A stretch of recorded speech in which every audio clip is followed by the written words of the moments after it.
नमस्कार, स्वागत है आपका जी बिजनेस में। मैं हूं दीपक डोभाल और आप देख रहे हैं आपकी खबर आपका फायदा। अभी कुछ दिन पहले ही एक्टर श्रेयस तलपड़े को हार्ट अटैक आया, तो वहीं मुंबई में 18 साल के एक लड़के को, जो कि खिलाड़ी था, उसे भी हार्ट अटैक आ गया। चौंकाने वाली बात यह है कि हार्ट अटैक आने से पहले दोनों ही हेल्दी थे, तो फिर उन्हें हार्ट अटैक क्यों आया? इस तरह की कोई लाइफस्टाइल भी नहीं थी, फैमिली हिस्ट्री भी नहीं थी। आखिर ये हार्ट अटैक्स इस तरह से क्यों आ जाते हैं? और इसी के इर्द गिर्द अगर आप थोड़ी सी स्टडी करेंगे तो इसका असर कहीं ना कहीं, इसका जो सीधा सीधा संबंध है वो आपके खान पान से भी जुड़ता है। जी हाँ, एक स्टडी की माने तो देर से लिए जाने वाले नाश्ते और देर से किए जाने वाले डिनर से हार्ट अटैक की संभावनाएं बढ़ जाती हैं। ऐसे में आज हम इसी पर चर्चा करेंगे, समझेंगे कि नाश्ते और डिनर का हार्ट अटैक से क्या कनेक्शन हो सकता है। साथ ही एक्सपर्ट से जानेंगे कि हमारे खान पान की टाइमिंग कैसी होनी चाहिए। लेकिन पहले देखिए ये रिपोर्ट। आज लौट रहे हैं खास मेहमानों के साथ, इस पर बहुत सारे सवाल पूछेंगे उनसे, लेंगे उनकी राय। पहले ये रिपोर्ट।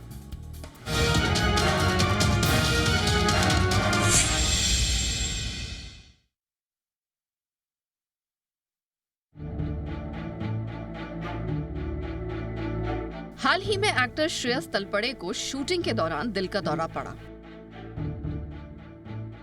तो मुंबई में एक 18 साल के खिलाड़ी को अचानक हार्ट अटैक आ गया। दोनों ही मामलों में किस्मत अच्छी रही कि समय रहते इन्हें अस्पताल ले जाया गया और उनकी जान बच गई। लेकिन चौंकाने वाली बात यह है कि दोनों युवा हैं और हार्ट अटैक से पहले वे हेल्दी दिख रहे थे। श्रेयस को तो ये याद भी नहीं है कि हार्ट अटैक आने से पहले वो कभी हॉस्पिटलाइज्ड भी रहे हों। तो आखिर क्यों आया इन्हें हार्ट अटैक? सवाल तो बनता है। इससे पहले भी युवाओं में अचानक हार्ट अटैक के मामले सामने आ चुके हैं। कोई तो वजह होगी। ऐसे में आज हम आपको हार्ट अटैक आने की एक ऐसी वजह बताएंगे जिसे जानकर आप हैरान हो सकते हैं। जी हाँ, देर से किया जाने वाला नाश्ता और डिनर हार्ट अटैक के खतरे को 28% तक बढ़ा देता है। नेचर कम्युनिकेशन जर्नल की एक स्टडी में कुछ ऐसा ही दावा किया गया है। ये दावा बगैर सिर पैर का नहीं है। इस स्टडी में 1 लाख से अधिक लोगों के खान पान के पैटर्न पर 7 साल तक नजर रखी गई। शोध के नतीजे चौंकाने वाले रहे। इसके मुताबिक जो लोग सुबह 9 बजे के बाद नाश्ता करते हैं और रात को 9 बजे के बाद खाना खाते हैं, उनमें दिल की बीमारी का खतरा उन लोगों की तुलना में ज्यादा होता है जो जल्दी खाना खाते हैं। यही नहीं, नाश्ते और डिनर में हर 1 घंटे की देरी हार्ट अटैक के खतरे को बढ़ाने का काम करती है। एक्सपर्ट की माने तो सुबह सूर्य उगने के बाद नाश्ता कर ले और शाम को सूर्यास्त से पहले रात का खाना लेने से बॉडी का मेटाबॉलिज्म ठीक रहता है और ब्लड प्रेशर कंट्रोल में रहता है। शोधकर्ताओं ने पाया कि सुबह का नाश्ता देरी से करने पर दिल की बीमारी का खतरा 6% तक बढ़ जाता है। वहीं रात का खाना 9 बजे के बाद करने से ब्रेन स्ट्रोक की आशंका 28% तक बढ़ जाती है। स्टडी में ये भी कहा गया है कि देर से नाश्ता और डिनर लेने का सबसे ज्यादा जोखिम महिलाओं में होता है। हालांकि स्टडी के नतीजों में ये भी साफ किया गया है कि कोई कितनी बार खाना खा रहा है, इसका दिल की बीमारी से कोई सीधा संबंध नहीं पाया गया है। स्टडी में कहा गया है कि रात में लंबे उपवास से हेल्थ अच्छी रहती है। रात में हर अतिरिक्त घंटे के उपवास के साथ स्ट्रोक का खतरा 7% तक कम हो जाता है। यानी जो सूर्यास्त से पहले डिनर करते हैं उन्हें दिल की बीमारी का खतरा कम होता है।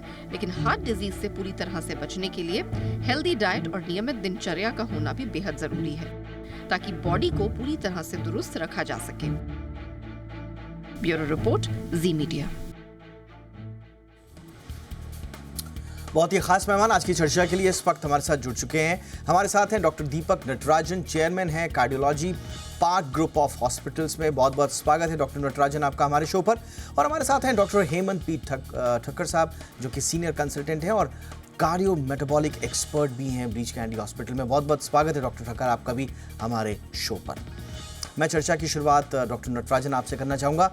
सर, ये 9 बजे के बाद खाना या 9 बजे के बाद, मॉर्निंग के 9 बजे के बाद ब्रेकफास्ट लेना, इसका हार्ट से कनेक्शन से रिलेटेड स्टडीज़ आई हैं और पहले भी आई हैं, बट क्या इसका वाकई में सीधे हमारे हार्ट से और हार्ट हेल्थ से कनेक्शन होता है सर?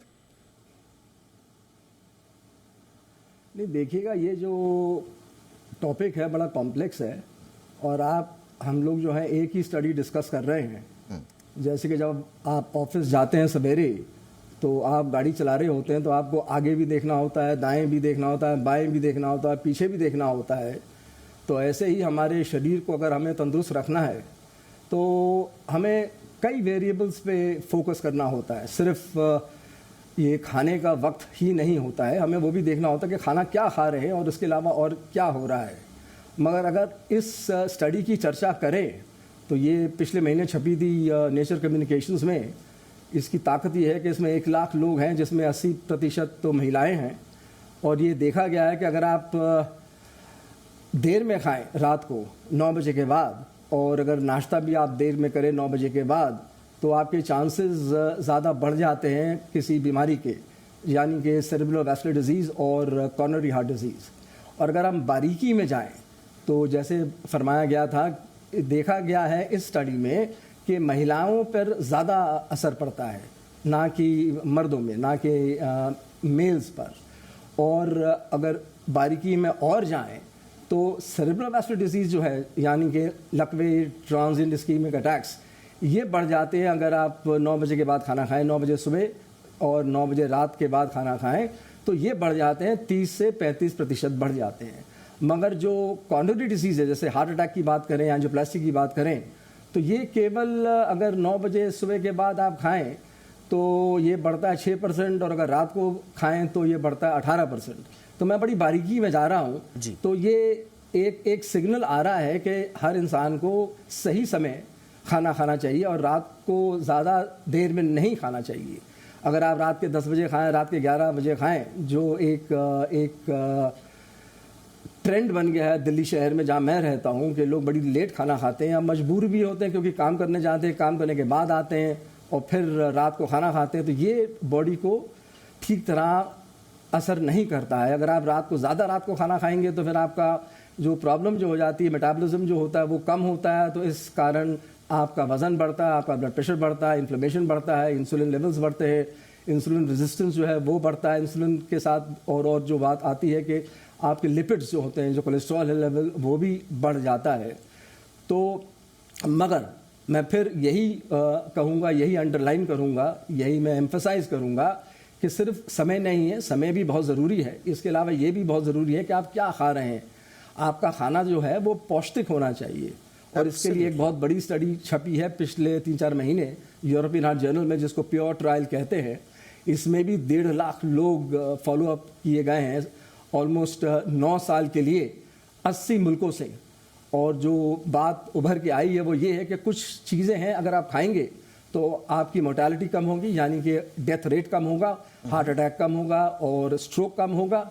ये क्या चीज़ें हैं? ये हैं सब्जियां, फल, नट्स, यानी कि अखरोट खाएं या बादाम खाएं, और इसके अलावा आप लेग्यूम्स खाएं, यानी कि दालें खाएं, राजमा खाएं, मटर खाएं, और इसके अलावा आप दही और क्या कहते हैं दूध पिएं। दूध भी अगर आप फुल क्रीम दूध भी पिएंगे तो वो भी आपको हेल्प करेगा। अगर आप नॉन वेजिटेरियन हैं तो इसमें देखा गया कि अगर आप फिश खाएं तो वो आपको मतलब हेल्प करता है। और कितनी मोर्टेलिटी कम करता है आप हैरान होंगे, देखा गया है कि 30% मोर्टेलिटी कम करता है, और हार्ट अटैक 15% करता है, और ऐसे ही स्ट्रोक 15% कम करता है। मैं चाहूँगा सर इस पर हम थोड़ा सा और विस्तार से बात करें, क्योंकि ये हमारे शो के उस हिस्सा का एक पार्ट हो सकता है जिसमें हम इस बात पर चर्चा करेंगे कि करें तो करें क्या, एग्जैक्टली हमें करना क्या है। आइडेंटिफिकेशन ऑफ द प्रॉब्लम, हम उस पर लगातार चर्चा कर रहे हैं इस स्टडी के आलोक में। डॉक्टर ठाकर, आपका भी मैं इस पर टेक लेना चाहूँगा सर। मेटाबॉलिज्म को ही आखिरकार ये माना जा रहा है कि क्योंकि आपका मेटाबॉलिज्म स्लो हो जाता है या उसमें किसी तरह के बदलाव आते हैं, वो सीधे सीधे आपके हार्ट पर नाना प्रकार से जो है वो दबाव डालते हैं, और उसकी परिणति ये होती है कि आप किसी न किसी तरह की कार्डियोवैस्कुलर डिजीज़ का शिकार हो जाते हैं। हालांकि जैसा डॉक्टर साहब ने बताया कि सिर्फ लेट खाना या लेट ब्रेकफास्ट ये एक मात्र पैमाना नहीं हो सकता कि किसी को हार्ट हो जाए, उसके पीछे के बहुत सारे कारण भी एसोसिएटेड हो सकते हैं। इस पर आपका एनालिसिस, आपका अनुभव क्या कहता है सर? देखिए, ये स्टडी जो है उसने तो सिर्फ ये 9-9 की लक्ष्मण रेखा बना के छोड़ दिया है, और हमने न्यूज़ में ये पिकअप कर लिया है कि 9 और 9 की लक्ष्मण रेखा आप क्रॉस करो तो हार्ट अटैक होता है। मगर मेरे कलीग ने जो कहा वो बिल्कुल सही कहा है कि हार्ट तो इतने बड़े बॉडी का एक ऑर्गन है। आप हार्ट के सिवाय देखिए तो स्ट्रोक है, बॉडी के अदर ऑर्गन्स है, सब चीज़ों के लिए टाइमली खाना, वक्त पे खाना, वक्त पे आराम करना, वक्त पे मेटाबॉलिज्म को स्लो फास्ट करना बहुत ज़रूरी है। इसमें ये नहीं कह सकते हैं कि सिर्फ लेट खाने से हार्ट अटैक हुआ। हम ये नहीं कह सकते हैं कि वो चौथे राइफल की 5वीं बुलेट से टेररिस्ट मर गया, टेररिस्ट हमले से मर गया। हार्ट अटैक सिर्फ लेट खाने से नहीं हुआ है। हार्ट अटैक आपका क्या खाते हैं, कब खाते हैं, किस चीज़ें पे आप जोर करते हैं और इसका मेटाबॉलिज्म के ऊपर क्या असर पड़ता है। गलत चीज़ खाने से कोलेस्ट्रॉल, लिपिड्स वगैरह बढ़ते हैं। ज़्यादा नमक वाली चीज़ खाने से ब्लड प्रेशर बढ़ता है। स्वीट्स अतिशय लेने से शुगर बढ़ता है।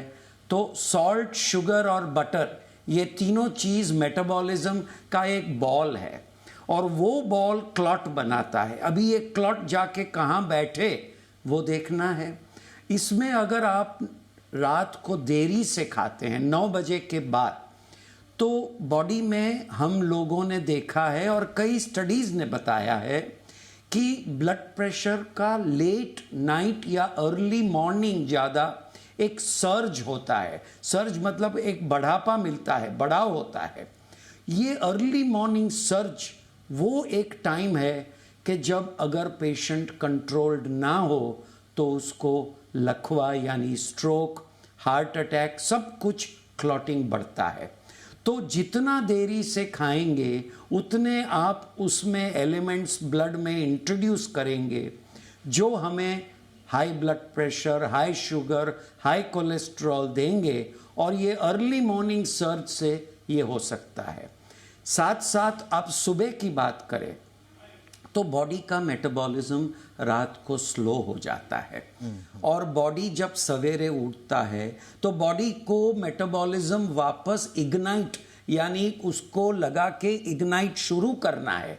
तो वो देरी से करें तो अंदर की कैलोरीज, अंदर के स्टोर्ड ग्लाइकोजन में से टूटती जाती है। तो वो भी बदन के लिए अच्छा नहीं है क्योंकि उसको अंदरूनी कैलोरीज को तोड़ के बॉडी को फीड जब बॉडी करता है तो उसके जो एंड प्रोडक्ट्स है वो भी क्लॉटिंग करा सकते हैं। तो ये 9-9 की जो आपको धारा बताई है वो एक सिर्फ मार्गदर्शन है, मगर आपको कब खाना, क्यों खाना, क्या खाना, कैसे खाना, ये सब बहुत ज़रूरी है। और सिर्फ खाना नहीं, हम तो ये कहते हैं कि sleep is the most important thing, क्योंकि बदन आपका रात को नींद में हील होता है।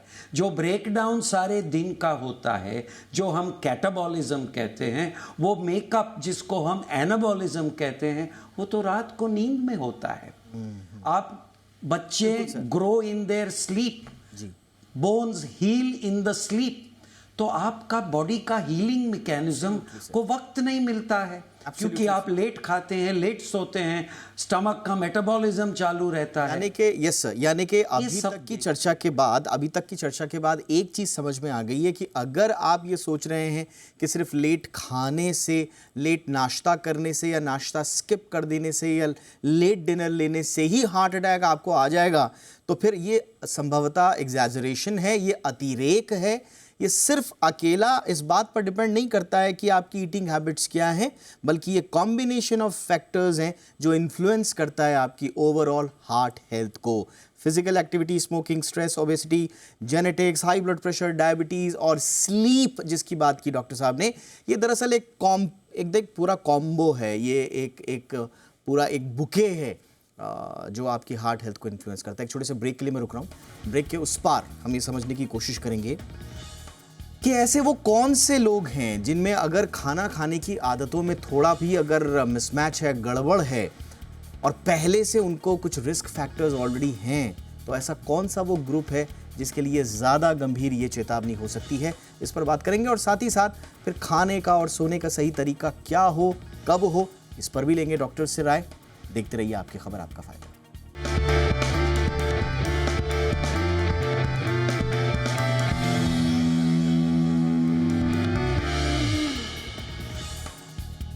ब्रेक के बाद आपका स्वागत है। दिल पुकारे टाइम पे खा रहे हैं, हम ये इसलिए कह रहे हैं क्योंकि कुछ स्टडीज़ हैं जो सजेस्ट करती हैं कि आपके खाने पीने का जो पैटर्न है, जो टाइमिंग है, उससे आपकी हार्ट हेल्थ भी जुड़ी हुई है। अब ये रिस्क छोटा है या बड़ा, हम इस पर नहीं जा रहे हैं, लेकिन रत्ती भर भी, लेश मात्र भी अगर आपके खाने से आपकी हार्ट हेल्थ का वास्ता है तो हमें लगता है कि दूध का दूध, पानी का पानी होना चाहिए। क्या सही तरीका है खाने का, ये सब हम चर्चा कर रहे हैं बहुत खास मेहमानों के साथ। डॉक्टर नटराजन, अब आपके पास आना चाहूँगा। सर, मैं खाने की बात इसलिए कह रहा हूँ क्योंकि मैं ये मानकर चल रहा हूँ कि हिंदुस्तान में हर चौथा इंसान अगर हाइपरटेंशन से पीड़ित हो सकता है और उसमें से सिर्फ 12% ही ऐसे लोग हैं जो उसको कंट्रोल कर पाते हैं, बाकी तो कंट्रोल भी नहीं कर रहे हैं। और न जाने ऐसे कितने लोग हैं जिनको पता ही नहीं है कि उनको हाइपरटेंशन है। सिमिलरली डायबिटीज़ का भी है। तो डायबिटीज़ और हाइपरटेंशन की इतनी बड़ी तादाद हमारे देश में, तो मैं मान के चल रहा हूँ कि तकरीबन हम में से हर कोई संवेदनशील है हार्ट को लेकर। ऐसे में छोटी छोटी चीज़ों को इग्नोर नहीं किया जा सकता। खाने पर आज हम चर्चा कर रहे हैं सर। खाना किस तरह का हो, कैसा हो, टाइमिंग क्या हो, क्या इसका कोई शास्त्र है सर जो हम याद रख सकते हैं अपने हार्ट के लिए?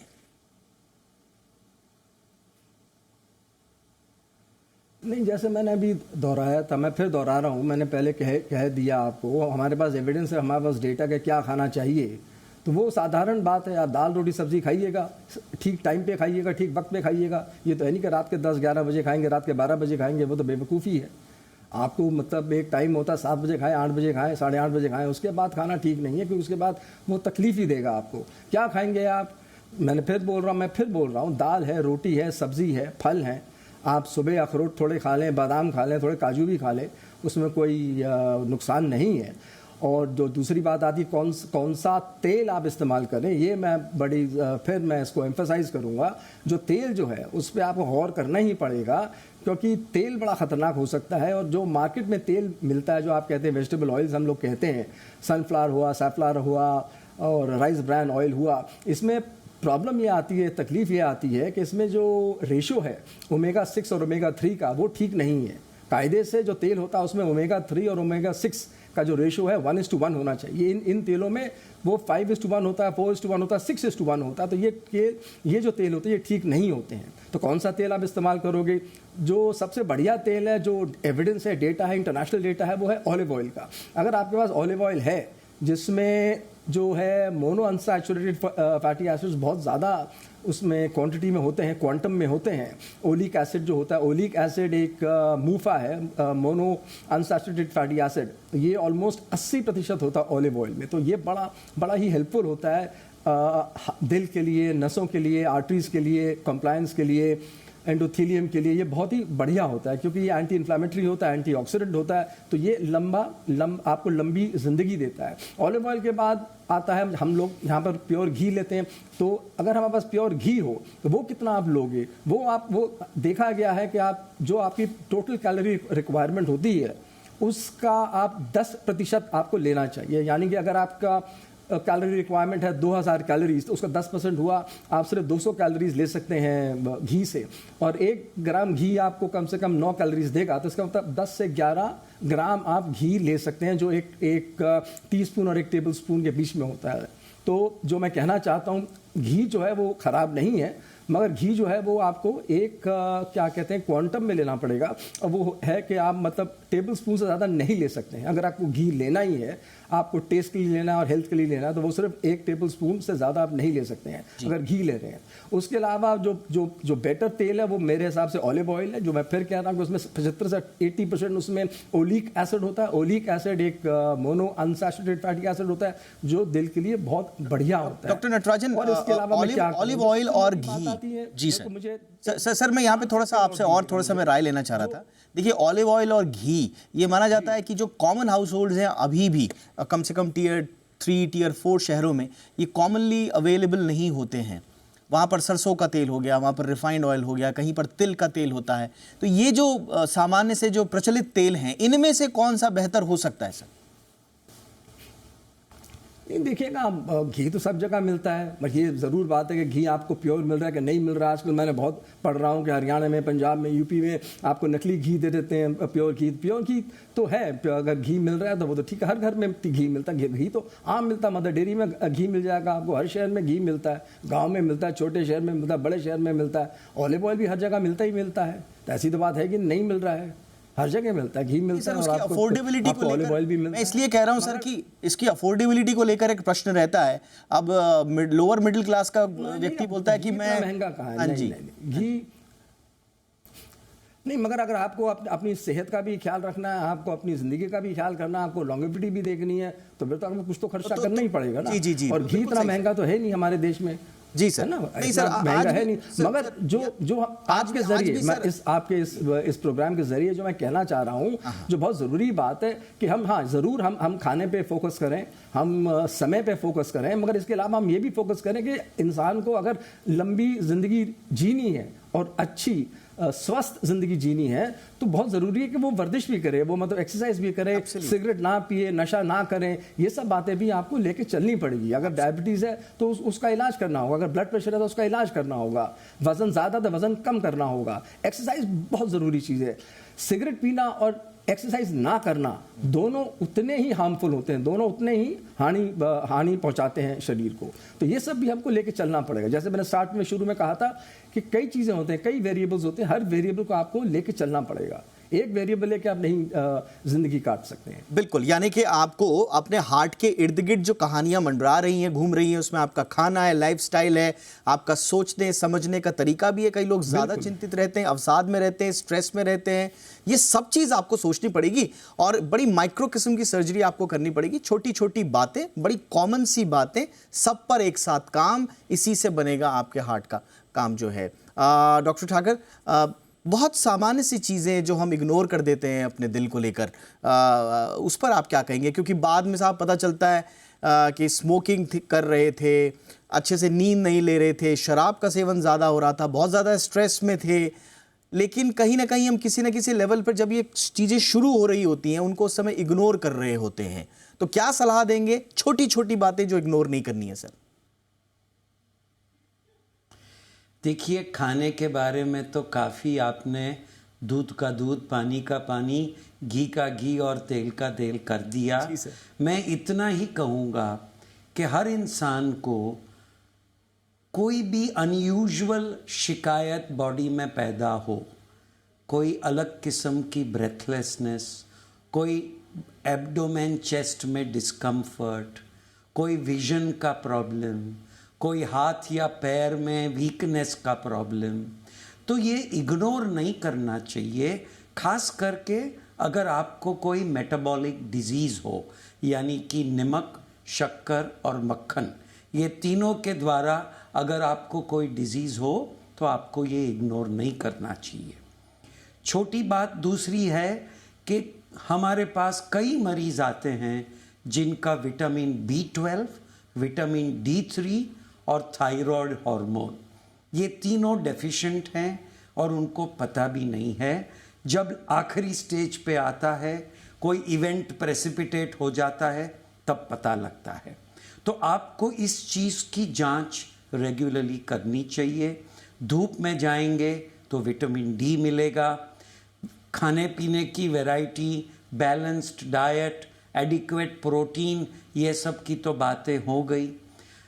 सही बात है कि इंसान है, नशा थोड़ी ज़्यादा चीज़, थोड़ी कम चीज़ में करेगा।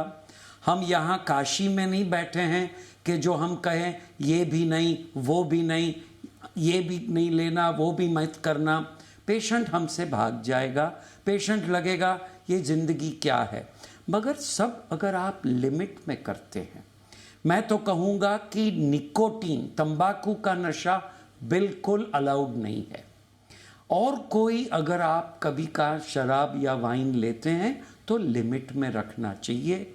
आपके ऑर्गन्स का चेक करने के लिए रूटीन सोनोग्राफी करना चाहिए। वक्त पे अगर आप खाना खाएंगे, हफ्ते में 4 से 5 दफ़े एक्सरसाइज करेंगे, और एक्सरसाइज मतलब एक्सरसाइज के नाते, ऐसा नहीं कि हम टहलने चले गए बातें करते करते, आपको 25, 30, 35 मिनट झड़पी से चलना है, जाकि आपका हार्ट की रेट बढ़े। आपको कम से कम 7 से 8 घंटा सोना चाहिए। ज़्यादा सोएंगे तकलीफ नहीं है, कम नहीं सोना है। नशा चाय और कॉफ़ी का भी अच्छा नहीं है, सुपारी का भी अच्छा नहीं है। आप लेट सोएंगे और लेट खाएंगे तो आपको गैस्ट्रो इसोफेजियल रिफ्लक्स, आपने वो सारे ट्रिगर बता दिए सर, जहां पर बुनियादी रूप से काम करना है। मुझे लगता है बहुत काम की जानकारी आप दोनों ने दे दी है, बहुत बेसिक चीजें हैं। अगर आप थोड़ा सा गौर करेंगे, ये कोई जार्गन्स में बात आज नहीं हुई है, मेडिकल साइंस के बड़े बड़े टर्मिनोलॉजी में हमने बात नहीं करी है। हमारे दोनों डॉक्टर्स ने बड़े साधारण शब्दों में, आम भाषा में आपको बताया है कि कैसे आपको अपने हार्ट का ख्याल रखना है। बहुत बहुत शुक्रिया आप दोनों का सर, आप दोनों ने बहुत ही महत्वपूर्ण वक्त निकाला हमारे लिए। Doctor Deepak Natarajan, thank you so much sir. Doctor Hemant P Thakar, thank you so much sir. आपकी खबर आपका फायदा में इतना ही, इजाजत दीजिए, नमस्कार।